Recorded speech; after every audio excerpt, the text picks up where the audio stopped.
Nos anos 80, na cidade de Guaribas, no cerrado próximo a São Raimundo Nonato, e a região do povoado Serrinha, tomaram conhecimento do aparecimento de uma misteriosa mulher lobisomem, que costuma aparecer sempre à noite, atacando animais das mais variadas espécies.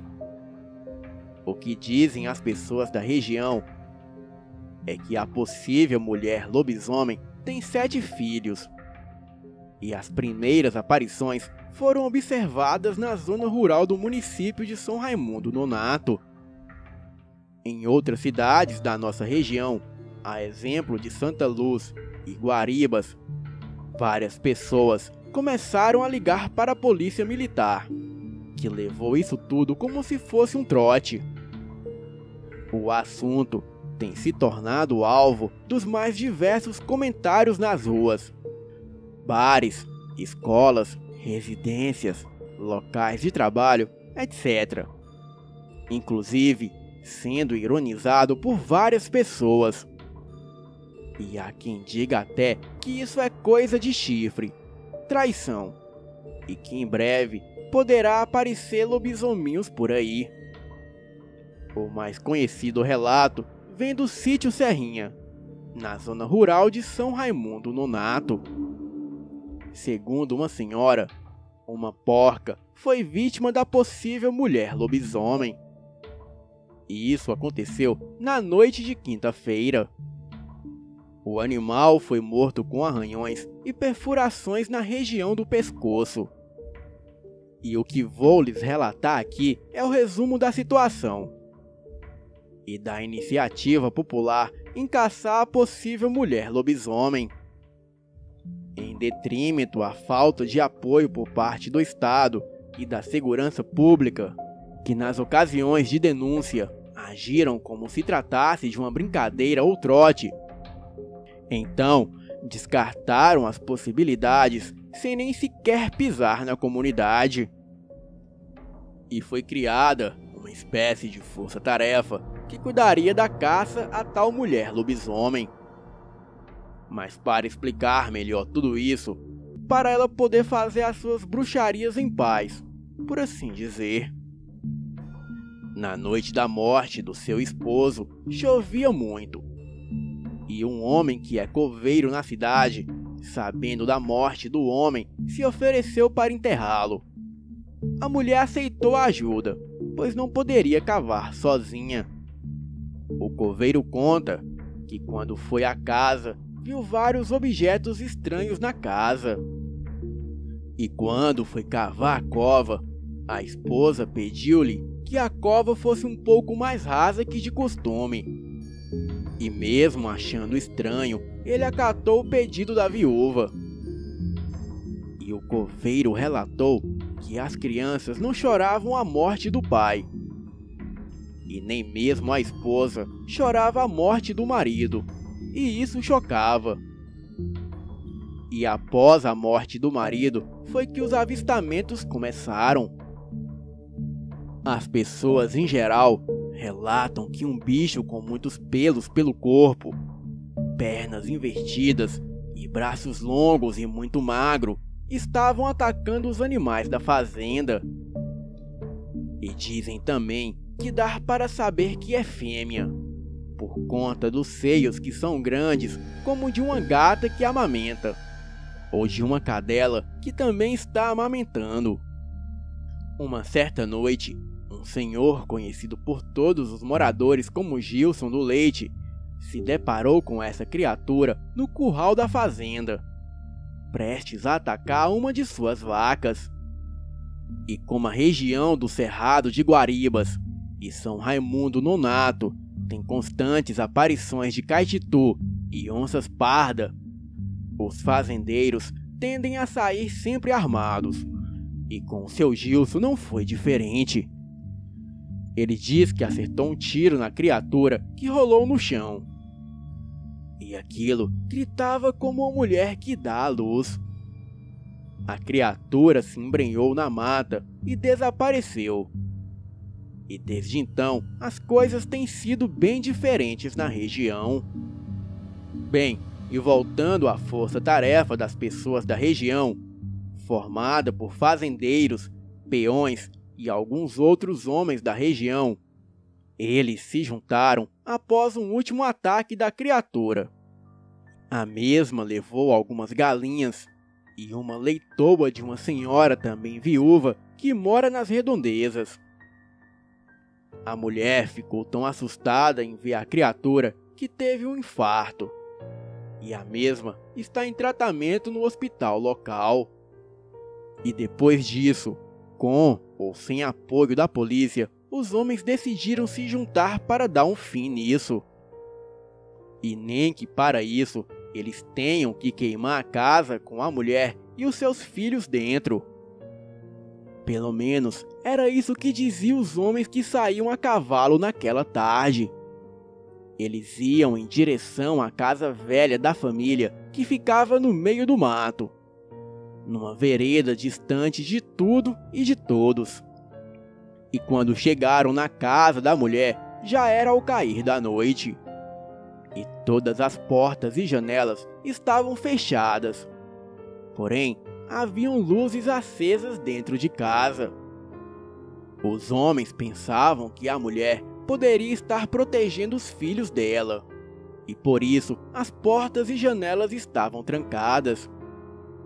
Eles já chegaram na casa gritando e chamando pela dona, e era a maior confusão. Os homens que se aproximavam da casa sentiam um odor forte de coisa podre que parecia vir de dentro da casa. Os homens não esperaram muito e colocaram a porta abaixo. E a cena que encontraram era deplorável e muito estranha. A casa estava imunda e toda suja com restos de animais expostos, apodrecendo no chão. Os cães que estavam com os homens não queriam entrar na casa nem por um decreto. E alguns até se soltaram das correntes e fugiram. Porém, o mais impressionante é que na casa não havia mais nada. Nem mesmo sinal de gente morando ali. E nem mesmo da esposa e nem das crianças. Havia apenas uma foto de família na parede e alguns potes de água. E era como se há meses ninguém morasse naquela casa. De repente, os homens ouviram passos correr no alpendre da casa. E também um barulho de algo grande que corria e dava voltas na casa. Os cavalos fugiram e tudo que se ouvia era a respiração cansada daquela coisa correndo e dando socos fortes nas paredes enquanto grunhia. Ora se via vultos e ora se via olhos vermelhos que apareciam nas frestas das janelas. Alguns dos homens começaram a rezar. E os outros, os mais desaforados, gritavam chamando o bicho para dentro. Os homens armaram as suas espingardas e revólveres. E aquela coisa veio das sombras do lado de fora e saltou contra uma das janelas, a quebrando na mesma hora. E mesmo com a porta aberta, aquela coisa queria mostrar sua força e aterrorizar os homens ali dentro. Eles respondiam com disparos contra os vultos e gritavam palavrões. Era um verdadeiro inferno de gritaria. Tiros, uivos, disparos e xingamentos. E depois de quase uma hora, daquela coisa pulando de janela por janela, caminhando pelo telhado e gritando de um lado e de outro da casa e levando os homens à loucura, a criatura decidiu atacar os que estavam dentro de casa. Aquilo saltou para dentro da casa e já agarrando um dos homens com a sua boca enorme. E bem ali diante dos homens estava a criatura, peluda e com os joelhos virados ao contrário e braços longos. E da sua boca enorme, cheia de dentes, saía uma baba grossa.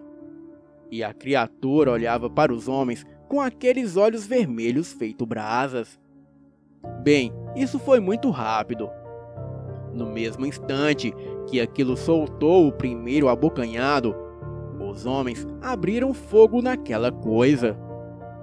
Mas não antes dela jogar um contra a parede, o fazendo desmaiar, e o outro homem a criatura jogou na direção de uma porta velha.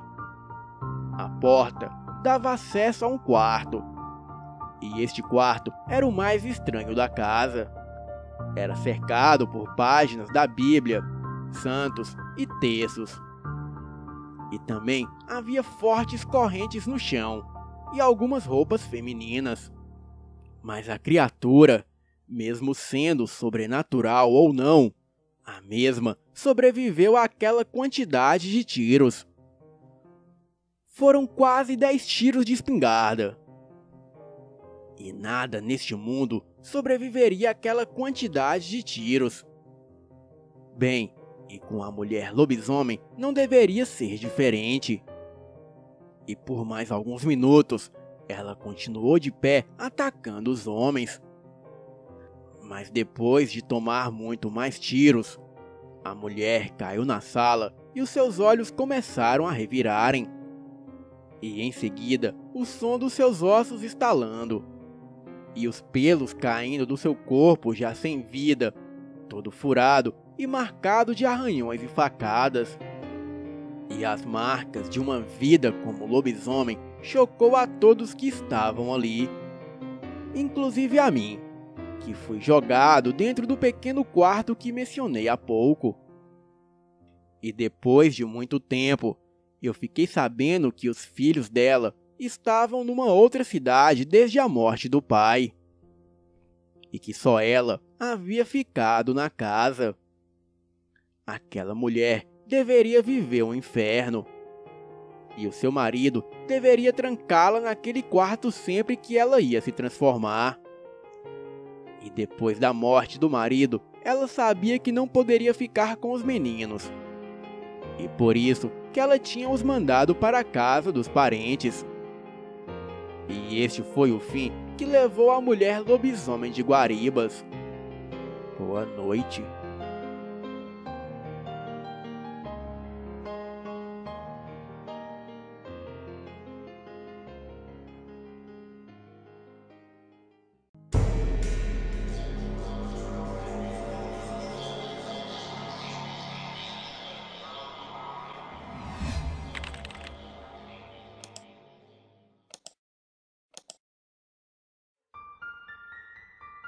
Boa noite, eu me chamo Micael e sou natural de Jaboatão dos Guararapes e atualmente tenho 54 anos. E o que vou contar para vocês aconteceu comigo no ano de 1990, numa cidade do interior de Minas Gerais. Naquela época, era comum que nas férias eu e os meus pais viajássemos para o interior de Minas, para nos reunirmos com a família, e isso era um acontecimento que se repetia todo ano. Me lembro que era final de ano. Estávamos eu e os meus primos sentados na sala, ouvindo meu finado avô contar suas histórias de caçador. Bem, até hoje eu não sei se ele inventava ou se realmente ele tinha vivido tudo aquilo, pois toda vez que íamos lá, ele contava histórias diferentes. E nessa época, ele estava contando histórias de assombração. Coisas de visagens, fantasmas, preto véi e até de lobisomem ele contou. Mas sem dúvida, a melhor de todas as histórias que ele contou foi de um lobisomem que guardava uma botija. Botija é algo como uma cuia ou um tipo de baú onde se guardava ouro e joias. Ele contava que próximo da lagoa que tinha perto do sítio onde nós estávamos, havia uma casa onde um velho homem havia morrido, e que esse homem aparecia nos sonhos das pessoas, falando de uma tal botija. E assim, dava a localização dela. Mas sempre que as pessoas iam tentar desenterrar essa botija, aparecia um lobisomem que atacava as pessoas e as faziam correr, deixando a botija para trás. Mas na verdade, nem mesmo as pessoas chegavam a encontrar tal botija. Bem, ficamos todos impressionados. Afinal, essa coisa de botija só dava errado quando a pessoa errada ia buscar. Mas nesse caso, parecia que algo ou alguém não queria que mexessem na botija. Não é à toa que ela era assombrada. Naquela noite, teve uma forte chuva. O vento assoprava de todos os lados e parecia que iria arrancar as telhas da casa. E por medo de acontecer algo, eu e os meus primos dormimos todos juntos na sala. Na manhã seguinte, todos os adultos acordaram bem cedo e foram para fora da casa para contabilizar o prejuízo da tempestade da noite passada. Eu e os meus primos acordamos e ficamos por ali mesmo na cozinha, esperando o café da manhã. A minha avó estava preparando um cuscuz com leite para nós. Após comermos, saímos para explorar.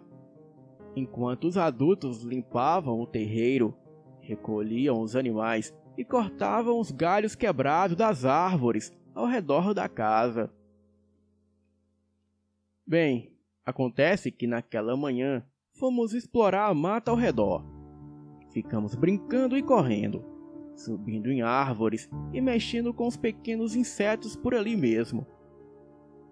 Só que meio que inconscientemente acabamos indo brincar na lagoa, que ficava bem próximo da casa onde o meu avô havia falado da botija. Quando era por volta de 3 da tarde, decidimos descer o rio e ver se encontrávamos a dita casa que o meu avô havia falado.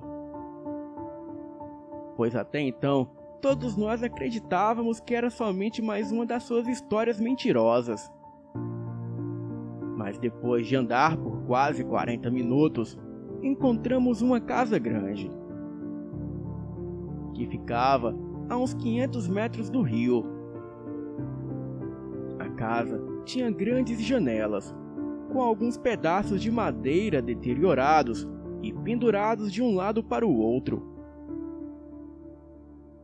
Na mesma hora, todos nós corremos na direção da casa, para explorar ela. Ao entrar na casa, vimos alguns móveis velhos cobertos de teias de aranha. Então, continuamos a caminhar procurando por alguma sala ou quarto que poderíamos entrar, pois todas as portas estavam trancadas. Passei por um certo local onde a madeira fez um barulho, como se fosse madeira fofa.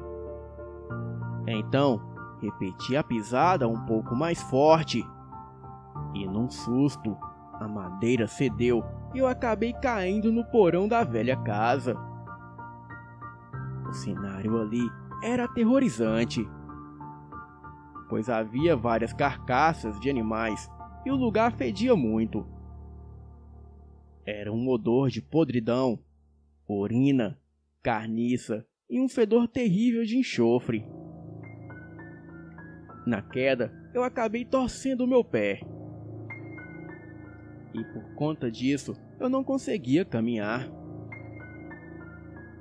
Os meus 3 primos me deixaram ali e retornaram para o sítio para pedir ajuda para o meu pai e os meus tios, para que eles trouxessem o carro de boi para me levar embora dali. Bem, nisso ainda era de dia. E alguns minutos depois que os meus primos saíram, eu comecei a ouvir algo se movendo na casa. O som de madeira rangendo era perceptível cada vez mais próximo de mim. Eu, com muito medo, fiquei ali parado imóvel, pois eu não sabia se eram os meus primos ou seja lá o que fosse. Mas pelo caminhar parecia ser algo muito pesado e de porte grande. Bem, eu fiquei com muito medo que fosse alguma onça. E até passou pela minha cabeça que fosse o lobisomem das histórias do meu avô. Mas lobisomens não aparecem de dia, certo? Ou pelo menos era isso que eu pensava. Pouco depois, eu vi quando a sombra daquele animal se projetou na parede no andar de cima. Parecia com a sombra de uma pessoa de estatura mediana. Porém, aquilo estava curvado e dava para ouvir a sua respiração ofegante e o som daquilo farejando o ar. Aquela coisa parou na beira do buraco onde eu havia caído e me encarou. Os seus olhos eram grandes e marrons, como de um cão de rua. As suas garras eram imensas e a criatura era toda peluda. Tinha um focinho retorcido como de um macaco e a cara de cachorro. Me levantei mancando, tentei correr e gritar por ajuda. Mas aquela coisa, sem pensar duas vezes, saltou para dentro do buraco e em seguida agarrou a minha perna machucada com a sua boca. Consegui puxar a minha perna de volta, mas aquilo agarrou novamente a minha perna com as suas patas e já se preparava para me morder. Para minha sorte, os meus tios e o meu pai haviam acabado de chegar na casa. E o meu pai foi o primeiro a entrar na casa. Ouvi enquanto ele corria gritando o meu nome. Ele pulou ali e começou a atacar pedras e dar pauladas naquela criatura, mas de nada adiantou. Em seguida, logo vieram os meus tios. E todos eles, com facões, começaram a dar punhaladas na criatura. Bem, foi uma briga intensa. A criatura tentava agarrar o meu pai, mas ele se safava. E logo em seguida chegava os meus tios dando facãozadas na criatura. E os meus primos tacando pedras naquela coisa. A criatura poderia ter facilmente fugido para o mato. Mas aquilo investiu contra nós até no seu último suspiro de vida. O meu pé já estava bastante inchado. O meu pai me colocou na carroça de boi e fomos embora para o sítio. No outro dia bem cedo, por volta de 6 da manhã, o meu pai e os meus tios voltaram até aquela casa para comprovar de fato o que era aquela criatura. Mas assim que chegaram, já não havia mais nada ali, nem mesmo nenhum sinal da criatura. Talvez aquela coisa de fato não estivesse morta. E algum tempo depois, talvez aquilo tivesse fugido para o mato. Bem, sem nenhuma prova do que de fato era aquela criatura, o meu pai e os meus tios deduziram que era uma onça negra. Pois ali ninguém acreditava em lobisomem. Porém, eu tenho certeza do que vi. E posso afirmar para todos vocês que no ano de 1990 eu vi um lobisomem na casa onde tinha uma botija enterrada. E deste fato eu nunca vou me esquecer. Boa noite.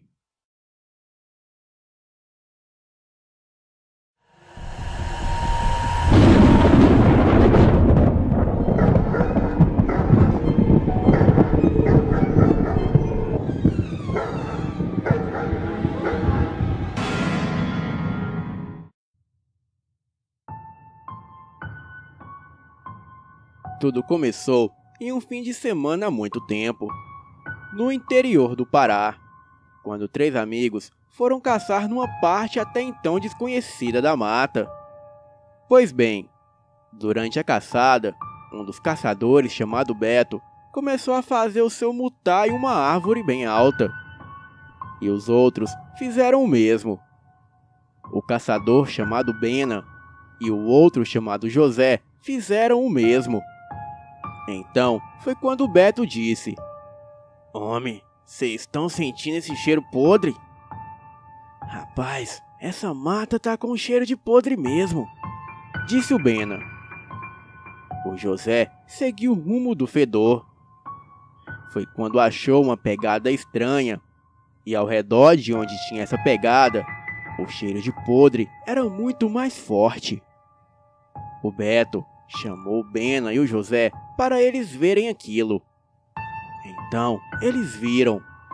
Era uma pegada grande, um pouco semelhante à de uma pessoa descalça. Só que aquela pegada tinha o dobro do tamanho de um pé normal. E parecia larga demais. Era muito estranha mesmo. "Bem, é melhor a gente subir logo nas árvores e cada um ficar atento, pois seja lá o que for, o bicho tá perto", disse Bena.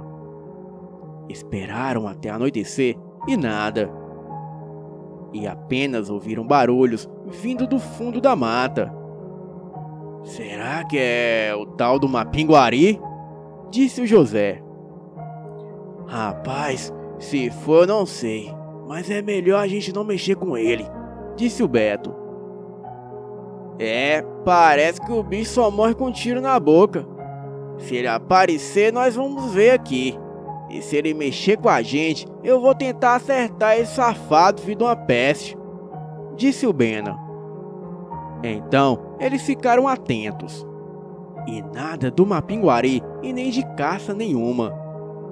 E quando começou a amanhecer, só foi possível sentir um som de árvore quebrando e um estrondo muito forte que vinha de não muito longe de onde eles estavam. E sem dar um pio, todos eles ficaram calados. Em seguida, um grito alto ecoou de tão perto que eles tiveram que tapar os ouvidos. Todos foram logo preparando as suas espingardas.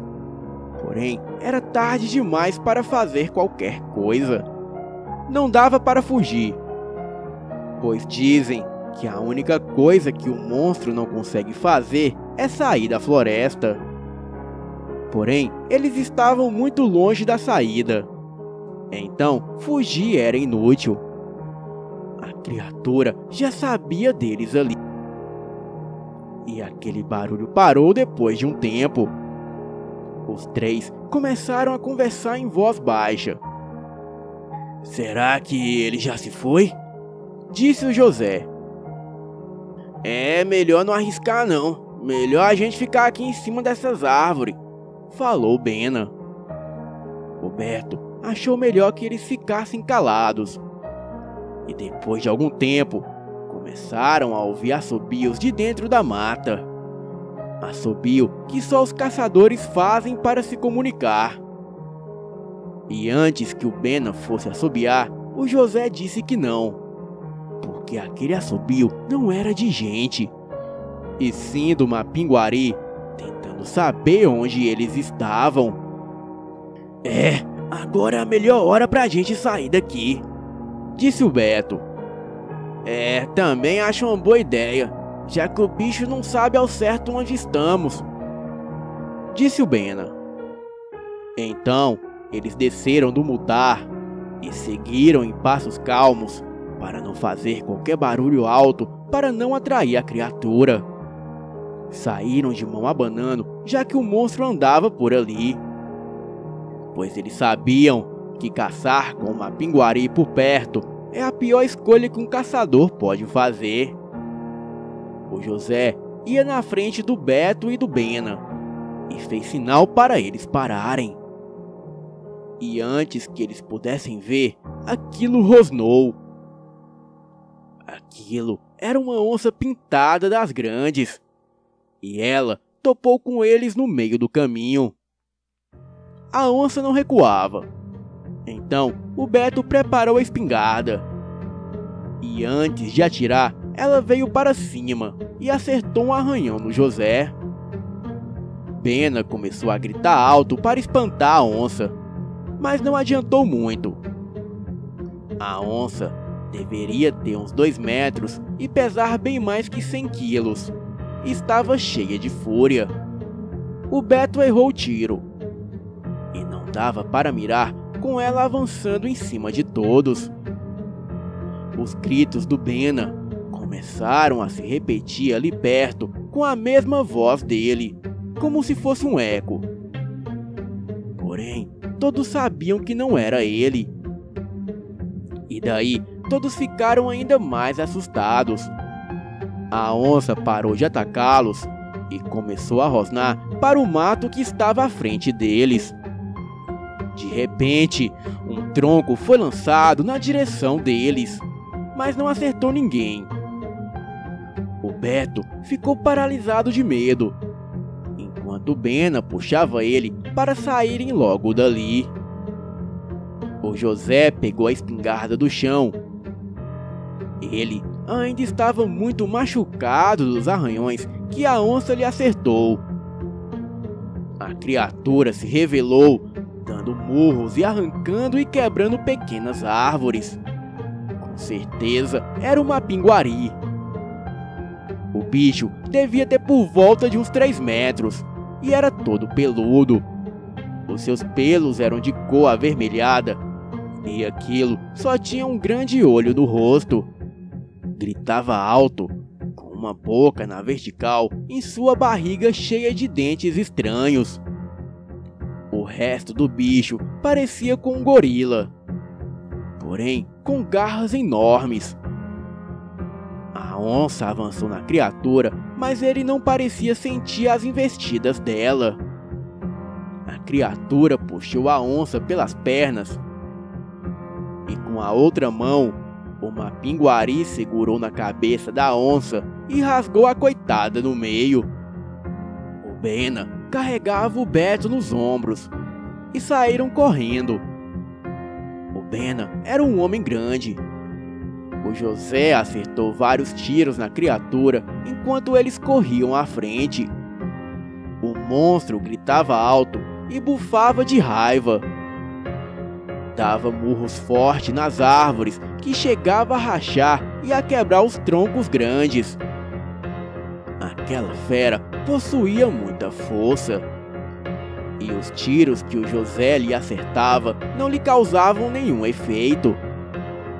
Até que o José acertou o último tiro no único olho que o bicho tinha.